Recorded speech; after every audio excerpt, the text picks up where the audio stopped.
So guys, welcome back to the channel and another video on the VOGE DSX 900. Out for a ride in the Sierra de Ricotti in the Murcian Mountains here in southern Spain, and a cool morning at the moment, currently about 27 degrees as I set off on this ride, and temperatures set to get to 37-38 degrees later on in the day, which is pretty normal for this time of year. So hope you're all well and hope you're all enjoying your motorcycling, whatever bike you ride, especially if you ride a VOGE 900 DSX. And I thought during this ride and this tour to look through the beautiful countryside, I'd go through a few things before I do my upcoming 3,000 kilometre review and how the bike's going. But I thought I'd talk about a few pressing things that I've been reading and seeing lately on social media sites with the VOGE 900 DSX. And one of the first things I'll talk about is the engine heat. Now, it's not unusual for any bike in this part of Europe, in the Mediterranean, where daytime temperatures are reaching 30 plus, up into the high 30s, to experience some engine heat from the engine towards your legs, especially if it's an air-cooled bike. Now, we know this is a water-cooled bike and it's got a cooling fan.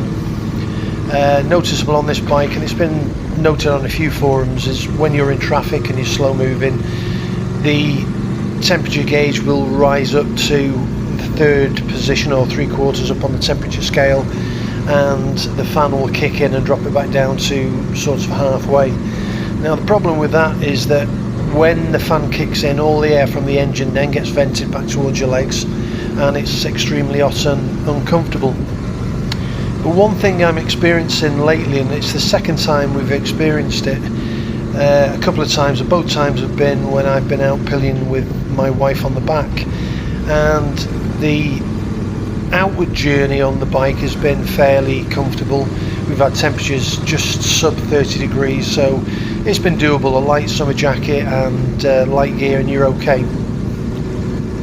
What we've found when we've got to our destination, we've had something to eat, we've had a mooch around, and maybe returning after 1 PM, 2 PM in the afternoon, temperatures are sort of hitting 35, maybe getting up to 38ish, which is extremely hot. So once you get moving on a bike, it's not too bad with a bit of airflow. But what we're experiencing at the moment, and this could be part and parcel to the gel seats that we've put on the bike, they might be making this situation worse or appear to feel worse, is the heat through the seat. Now, it's obvious that the engine is directly under the seat and some heat is going to get permeated, but the heat we're both experiencing is brutal, to the fact where every 5 kilometres or so I've got to stand up, whether I'm on road, off road, and let the heat dissipate out the gel seat that's under the seat. It's so hot, it's almost like sitting on a really hot heater, so uncomfortably hot, unbearably hot. Now, like I said just before, I don't know if it's part and parcel of the gel seat. I'll have to explore this more, and the next time we go out we're planning to take the gel seats off and see if there's any dissipation of the heat throughout the seat. But it's a really big bugbear with the bike at the moment. It's spoiling the inbound journeys when we're returning, and it's very, very warm.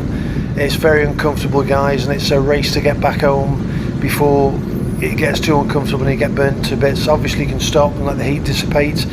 I don't think it's initial heat off the bike being parked in the sun, so I don't think the gel seat is heating up parked in the sun, which it can do. I think the heat is being either collected in the gel seat or permeating through the seat below. It's almost as if the heated seats are on full blast and sun, so it's painfully hot. But that's something I'm going to look into as time goes by. We'll try it without the gel seats and do a bit of an experiment on that, and I'll report back in the 3,000 kilometre review that's coming out shortly. Second thing that's a bit of a bugbear that I want to go into, and these are not going to be things that I'm really going to go out in the 3,000 kilometre review, they're just things that have been picked up and are showing up on different forums, and one of them also is the lack of an indicated allocated fuel that's remaining in the tank. Now, I know the bikes like the CF Moto 800, even the basic one, the Sport, show you the remaining fuel in the tank. Unfortunately, for some reason, the VOGE 900 DSX, guys over at VOGE in their wisdom have decided to give us a digital readout on the amount of fuel remaining in the tank. Now the problem I've got with this, guys, is without constantly watching trip kilometres and mileage, obviously I'm unaware totally of what's left in the tank. Recent journey on the bike, and this has happened a few times as well as the heated seat incident, I've left our place and the tank is clearly showing 1/3 of a tank. I've travelled no more than say 8 kilometres, and all of a sudden the third of the tank drops to nothing, and I have a red flashing bar on the fuel gauge on the tank. Now fortunately this has got me to fuel stations and I've been able to fill up again with the bike, but if you were on a journey and you were a long way from a fuel station, if you were way up in the mountains and more than 30-40 clicks away from a fuel station, this would be quite disconcerting, guys. You'd have a bit of a problem with this. So there are a couple of niggles and things that need ironing out, and I'm not sure if there will be a workaround for the fuel gauge.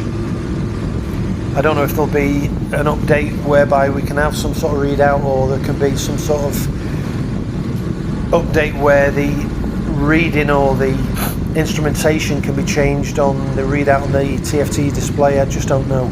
So we'll wait and see what happens with that one. But this is a real bugbear. You don't really want to be checking your mileage when you fuel up, resetting the trip, then saying, right, I've done 220, 240k, I better fuel up or look for the next garage, when you're still showing 1/3 of a tank that should, in theory, last you a while before it goes into the red. So yeah, another big bugbear there, guys. So there are problems. Yeah, the third one is one I've gone over in the past and I'll revisit it in this video, is the gear change and the clutch. Now I've got 3,000 kilometers on my bike. At times I go out and the oil's fairly cool, I warm the bike up first, and the gear changing is fairly good. It's fairly smooth. It's not unlike any other bike where you get a definite clunk in and out of gear. But what I'm finding on mine, guys, and it's probably down to maybe the clutch needing adjusting. I'm going to take a look at it and see if I can fine adjust the clutch and see if I can get some of this clunk and click out. What I'm finding in mine, and it's unusual to find it so much going up through the gears, it's generally a thing that you'll be aware of going down through the gears with most motorcycles. But what I'm finding on mine, guys, every single gear from first right up to 6, there's a notable clunk and there's a notable vibration through the foot peg that I can feel. So if I'm going from 4th to 5th and I change into 5th, I feel a clunk and I feel a vibration through my boot on the foot peg. And it's not making the bike perform any differently, it's just really annoying to the overall enjoyment of the riding experience. Now the weirdest thing is, guys, if I've got the bike in sports mode and I'm using the quick shifter, going up with the quick shifter 4,000 or over revs, and I keep the throttle open, you don't feel it at all. You just feel the quick shift going through, the quick shift going up through the box.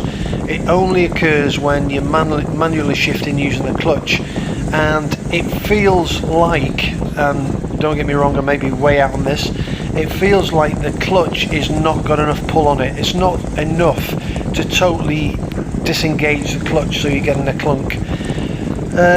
Might be something or nothing. I've seen on a few forums that people are saying that some adjustment on the clutch will cure this.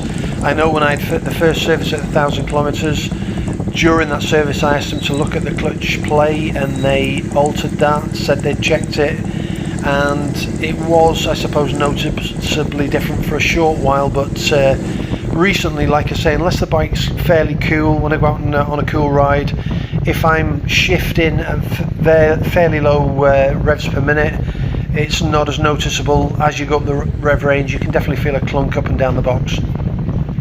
So yeah, I do get it on the Royal Enfield, don't get me wrong. The slipper clutch is designed to alleviate this condition somewhat by matching the speed of the engine with the clutch and the clutch assembly, but on the VOGE I'm feeling a lot more clunky gear changing than I am on the Super Meteor. The Super Meteor is fairly slick I should say. You do feel a clunk when you're going down the box. Going up through the box tends to be silky smooth, and I found that to be the case on many bikes I've had in the past, so don't know guys. So yeah, another bit of a bugbear there guys. Not much else I can say at this moment. I'm still really enjoying the bike. I like it the way it rides, it handles well. My bike handles very well with a pillion, my wife on the back. I find sometimes it handles a bit better like that than riding solo. Another quick thing I wanted to talk about guys is the throttling and the throttle control. Mine's very smooth at the moment. I've not got the latest update on the bike, but I will get that put on at some point. I know there's some issues still with a few bikes, but that's not a problem I've been having with the mileage on the bike. Anyway guys, it's a bit of bonus footage. I'll check out here, catch you in the next one. Ride safe, peace out guys, subscribe and like the channel, and I'll catch you in the next one. Stay safe.